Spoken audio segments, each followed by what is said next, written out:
Update. My 28 male ex-girlfriend, 27 female sister, 22 female, is still living with me over a year after a breakup, plus 4-year update. Original post. I was with my ex-girlfriend, let's call her Sarah, from secondary school. We had been together for 10 years and were working hard to save up and get married. We were working in different cities about 70 miles apart, but I would get the train every weekend to be with her. Anyway, when her sister, let's call her Katie, applied to the university in my city, she lived in halls for the first year but couldn't really afford a place to live in a decent location, so I said that she could come and live with me rent-free. It wasn't weird at all. I'd known her since she was 9, and it made everything more manageable for her family. Everything was okay for about a year, even nice. She was tidy, pretty much kept to herself, had few friends over, but didn't party or bring boyfriends home while I was there. I assumed she did it weekends, but when I was away. Just over a year and a half ago, Sarah told me that she had been cheating on me in a massive way. She had been in a relationship with another guy for about 3 months and had been living in his house, only coming back to the flat at weekends when I was coming down to visit. She decided that she wanted to live with him openly and was tired of lying to me. She admitted that most weekends she would find time to go back and have sex with him if there was an opportunity to do so. It was a horrible shock and I felt completely numb for weeks. Katie was busy with the university and was unbelievably nice about the whole thing.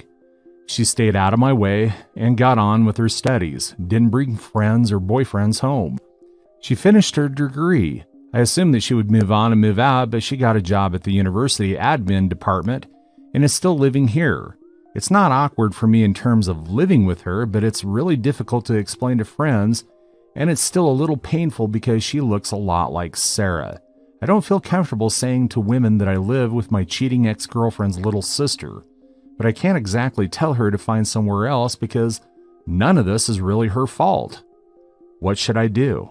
Now for the comments before reading the update. Yes, you can ask Katie to move out. She's a grown adult who just finished her degree and has a job. At bare minimum, she should be paying rent and her share of the utilities. Frankly, the assumption that you will continue to house her for free is galling. However, if you want to continue having your friend Katie as a roommate, that isn't anyone else's business. That said, it sounds like you might be able to move on with life and relationships and such more easily if Katie were to move out. I recommend that you tell her that it's time for you to have your own space, and she has until the end of June to move out. I mean, she can't live with you forever. I'm sure she understands that the generosity of living with you rent-free has predicated on you being with her sister and will probably not be surprised if you ask her to move out.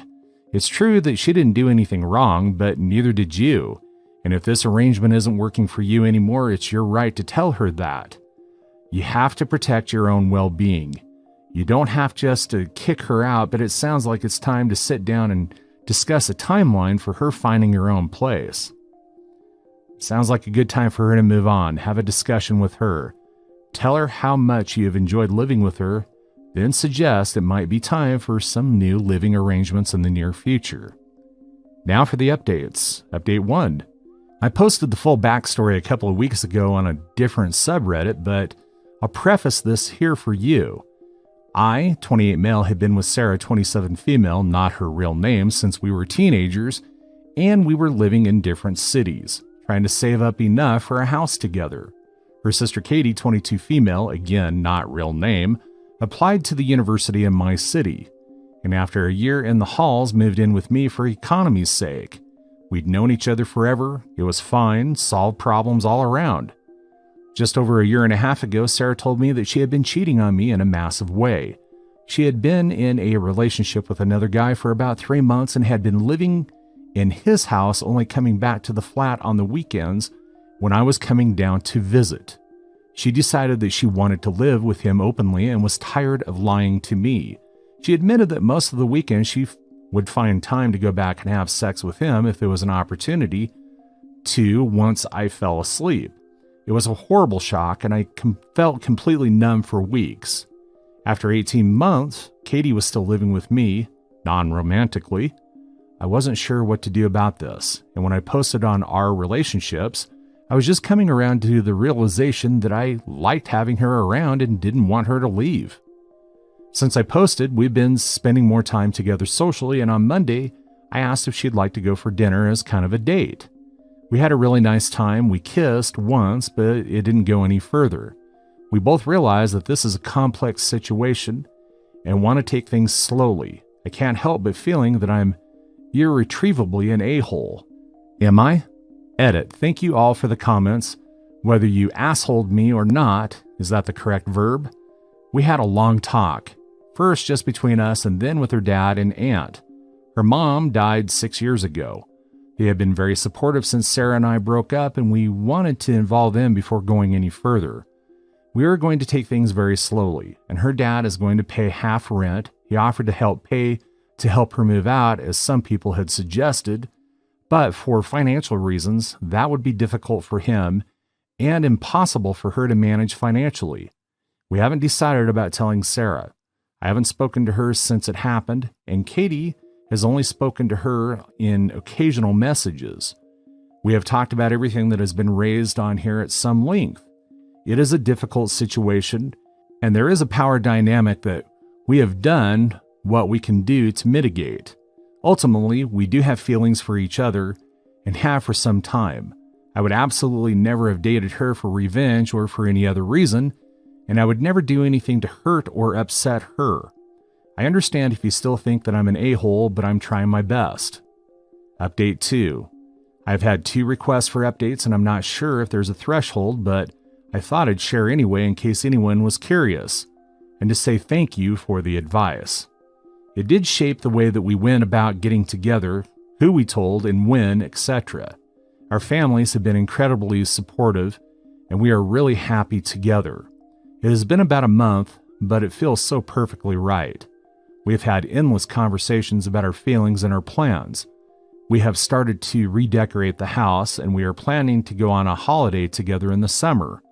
It feels so much more wonderful than I had ever imagined it would be. I don't know what else to add, but if you ever find yourself in a difficult situation, talking it through is so important.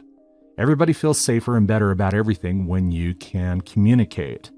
We're now engaged and we're starting to plan the wedding for early next year.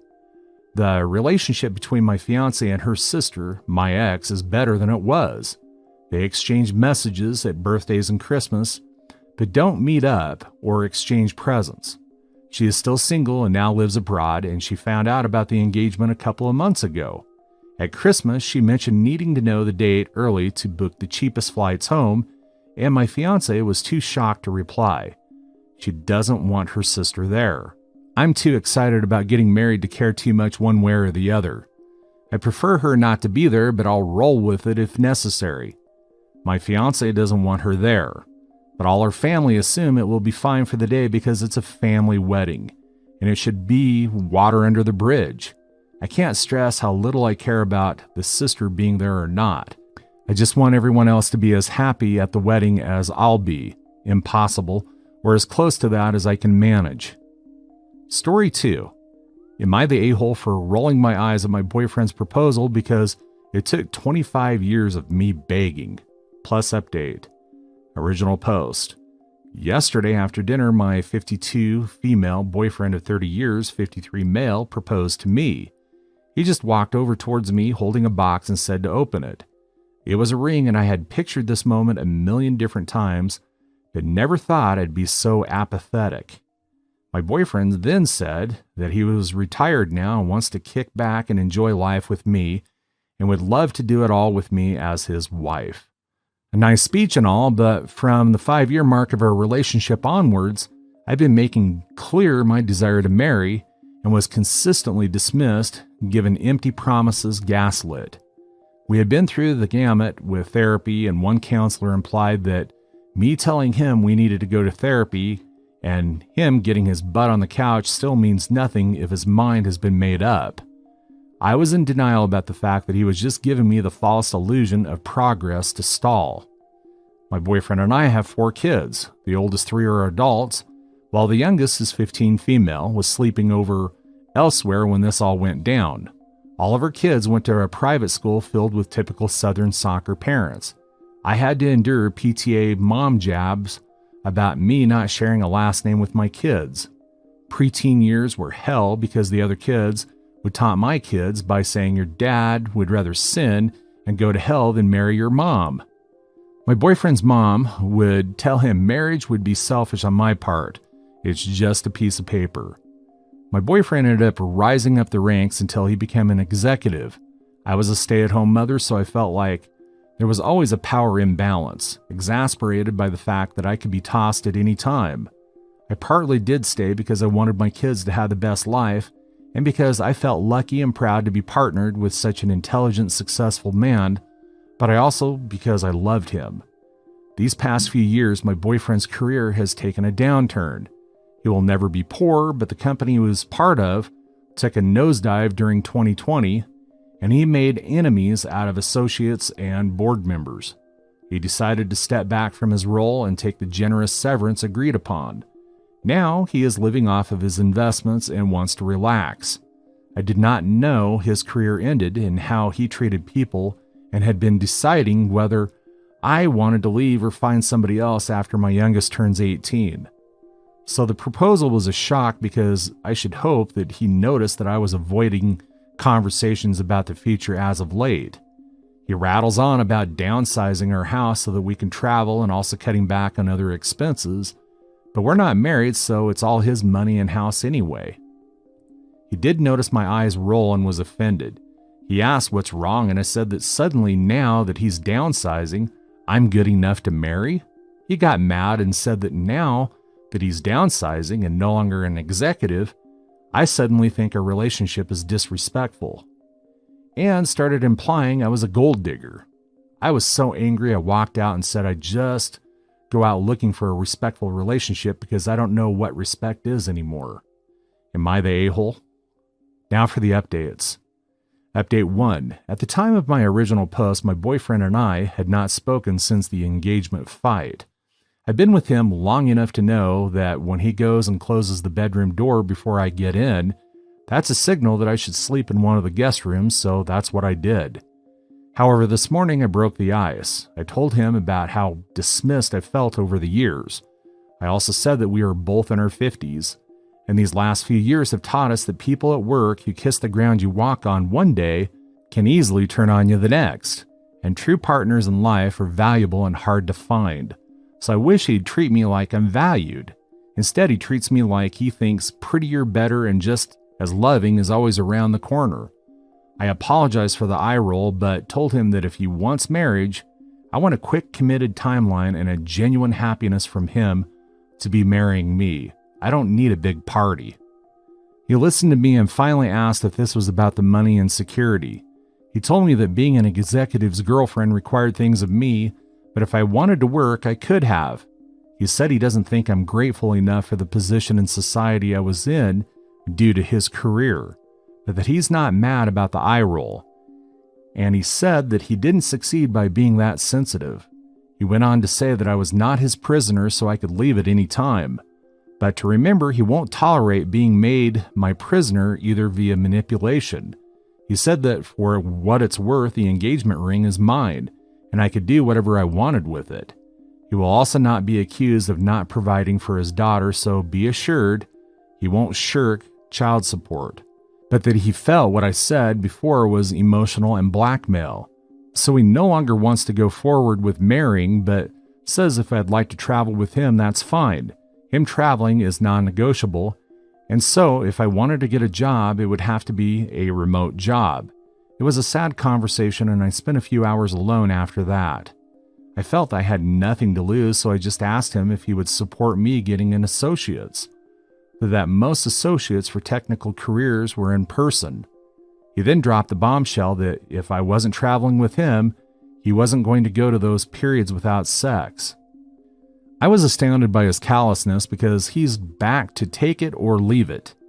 We fought again with me saying that we're all feeling the effects of age. I've supported him through health issues, and if he thinks he can just find somebody else who has that loyalty I've shown him, he's wrong. At this point, I'm looking for ways out. I can't say that I've Haven't been tempted to say that I'll travel with him and try to get a remote job, but also realize how resentful I am that he continues to need to have the power in the relationship. I don't think I'll ever know my value truly, but something is telling me that there has to be better out there, at least in a partner. Second update. It's been over a month since I posted and my life has changed drastically. For those who didn't see my previous post, my boyfriend of 30 years proposed after I had begged him for 25 years, and I rolled my eyes because it took 25 years and him not being an executive anymore. In response, he retracted the proposal. I really wish this update could have been positive, but I'm not doing well. But what remains is hope. Hope in the kindness of others, my grown kids, employers, courts, even my kid's dad. Hope in the value of love that I've given so freely to my kids' dad, because I was raised to believe even those who don't appreciate the love I've given them will eventually self-actualize and pay it back. Here's what has happened since. Since my kid's dad accused me of trying to keep him an emotional prisoner, I tried to show him I valued his freedom. I gave him his space and showed that I could live life without trapping him. I started doing that right after a discussion. His reaction was anger. After our talk, he started glaring and picking fights over everything. The speed at which I did housework, my spending, within his allowance, and cut it to nearly zero, asked for the ring back during an argument. I took the comments to my post to heart, in particular advice telling me that if badgered, I should refuse to leave the house. Just a few days after our conversation about the engagement, he picked a fight and accused me of ignoring him. He said he wanted me out. I said no, I deserve to be here. He responded by having a lawyer send me a notice telling me to vacate that day. It happened so quickly that I was too shocked to react. My kids were torn between dad's bluffing and try to leave, but now he's filing to evict. It's up to the courts now. I tried looking for legal aid, but the person I talked to was cold and implied that my status as a mom and partner won't protect me from eviction. I tried sending out applications for office jobs, but was told by friends to be kind to myself because if one rejection comes, something better will be along. My adult kids suggested I apply for SNAP, food stamps, and I haven't out of shame. They said if I do and Dad and I no longer live together, the government will help me collect child support. My grown kids said they can't risk upsetting Dad. My oldest told me a gas station was hiring night shift, and he'd try to help once he graduated. Just when I decided to just be grateful for the job, they rejected me after an interview where I feel that I spoke well. That hurt. But I keep having hope because every day there are new remote and non-remote jobs posted, saying they'll train the right candidate.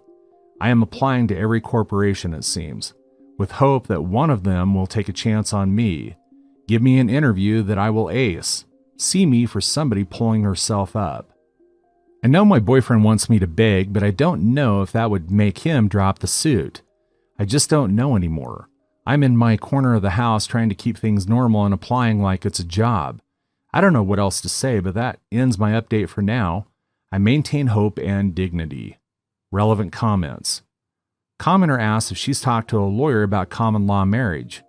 OOP. The woman at the legal aid place I visited said that there's no hope of me making a common law claim because it's Arkansas, and because around the time my second was born, my boyfriend made me affirm in writing that despite living together, we are not married, not holding ourselves to be married, and I should not expect him to give me any support, besides support for minor children if we break up.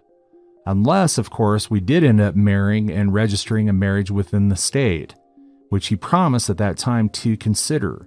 He did this when he expected to take a job in common law state, but that didn't end up happening since he got promoted here. Commenter suggests Amazon warehouse work as they literally hire anyone.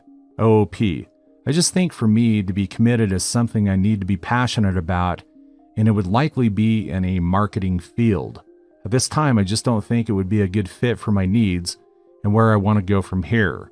I have applied to around 100 marketing jobs for big corporations and small ones, as well as remote. Ideally, I'd like to work a remote position since I work better when I'm comfortable in my setting. OOP. My skills of competency are mostly around marketing and maybe something like investor relations, which my boyfriend's sister was in for around 8 years before she got married and changed to another role. I love creating beautiful imaging and speaking to people, even if they are strangers. I know it doesn't come off that way because I've been through a lot emotionally lately. I don't think I would be a personality fit around tradespeople. We would likely have nothing in common ever, and they run the gamut in terms of background that made them choose trades over an office job that climbs the corporate ladder. Commenter provides some temp suggestions. OOP, thanks for the suggestion. I have been up and applying for more jobs again, but was hoping to have a job where I wouldn't necessarily have to be in person because I still have a 15-year-old at home. She turns 16 soon, and her dad promised her a car, but he's known to retract or delay gifts, so I don't know. I'm also concerned about a lot of parents who send their kids to daycare are often the ones who go to work sick. And then their kids are also sick and are sent to daycare. I don't have the best immune system and have suffered from health issues and sensitivities as of late, so I don't want to get something and worse, pass it on to my daughter. OOP, his former colleagues sent him a letter unsigned saying how they were glad the board of directors pushed him out. He wants to leave the country soon to travel. I don't think he cares. Some of the women in my group have heard my story and either said they support me but cannot do so employment-wise or reputation-wise, or gave me coupons for blowouts and Botox, and then after I continued to show how desperate I was for help, they have been planning events without me. Story 3.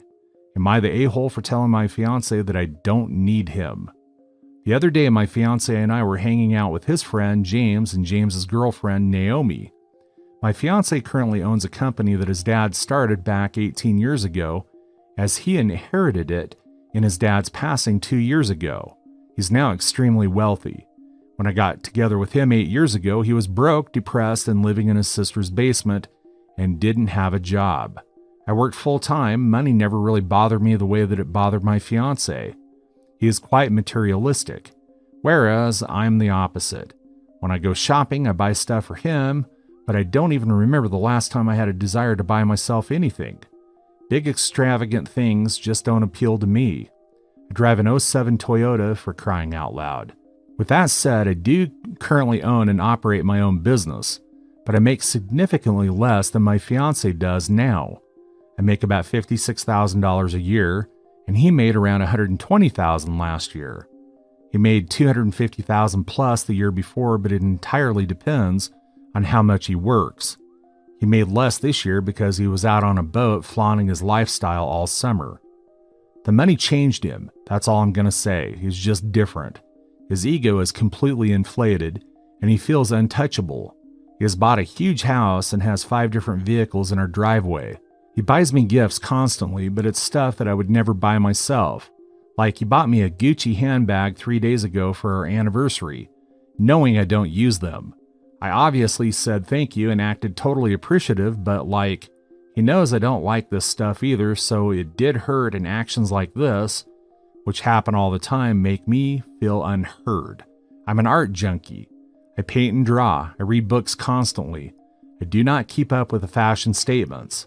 But instead of getting me a book or a canvas, he gets me a Gucci bag. I don't know. It bothered me because he's trying to make me look better for him and his image. He hasn't outright said that. He tries saying, I just want you to have nice things. So anyway, we are with James and Naomi the other day. James and I get along really well, but Naomi and I are just opposites. She's definitely big on appearance and money and gives James a super hard time constantly for not providing a better life for them. She doesn't work. James is more laid back. He's happy with what he has, a cozy home, a couple of cars, but nothing extravagant. The topic of money came up after Naomi mentioned James not making enough for them, and my fiance starts gloating. Says he offered James a job, but James said no. But then he made the comment of, yeah, my lady wouldn't have nice things if it weren't for me. So I asked what he meant by that, and he said, well, you won't spend money on yourself for whatever reason, so you definitely wouldn't have nice things if I didn't get them. Like, look at this Gucci bag. You need me to get your stuff, or you would just never have anything. It was at that point that I told him I didn't need him or his gifts. He looked uncomfortable and said, well, I didn't mean it like that, and changed the subject. James and Naomi were also just eyeballing us the whole time. After we left, he said I embarrassed him and that I shouldn't have said that shit because I took it out of context and made him look like an idiot. I told him if he wasn't trying to impress Naomi by flaunting his money, this would never have happened. He has hardly spoken to me since. Am I the a-hole? ETA, before he bought this giant house, I owned my own property. I bought us a 2-bedroom home 4 years ago. I currently rent it out because I like the house and didn't want to sell it. And yes, I've communicated my feelings on this stuff, and he says, when you got with me, I didn't have a penny to my name, and I wasn't able to spoil you, so now I am. But when I tell him that I would be happier with a book or art supplies, he says that stuff is cheap or not good enough, and wants me to experience luxury. That's all for today. If you're enjoying this story, please like the video and share your thoughts in the comments section down below. Thank you.